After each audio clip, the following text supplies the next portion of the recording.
Good morning, Soy. Ngayong araw, gagawa tayo sa incinerator yung ginawa natin kahapon.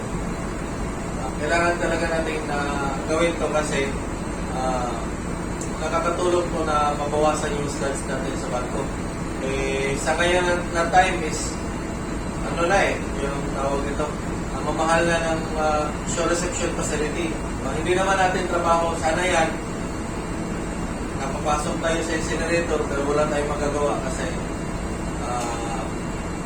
kailangan ika nga kung ano yung makakaya natin magawa na makatulong sa company at sa barko, ibigay natin.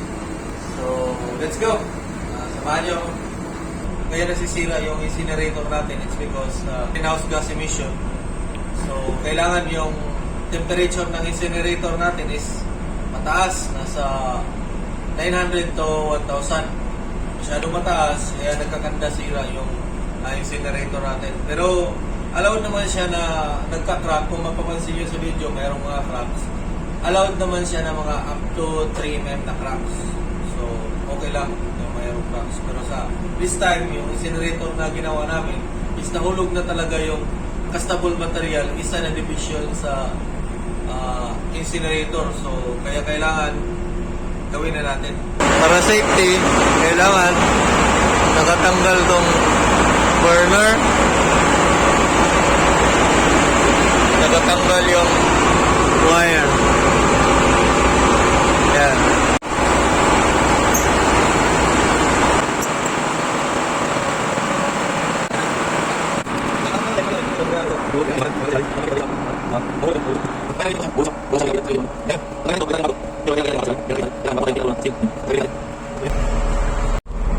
Ito na siya, Soy. Nung pinaklas ko, yung kinalas ko, kita na yung bakal.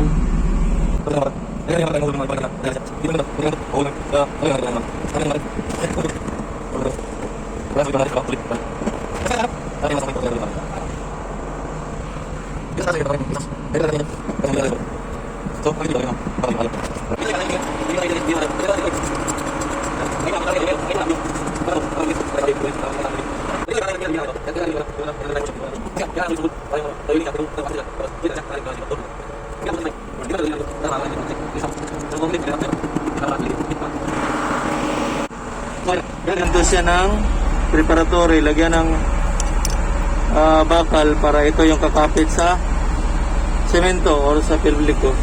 Ito, may mga bakal din dito banda na side. Mas spike. Pero dito rin sa gilid, dyan din sa ilalim. Meron din mga bakal.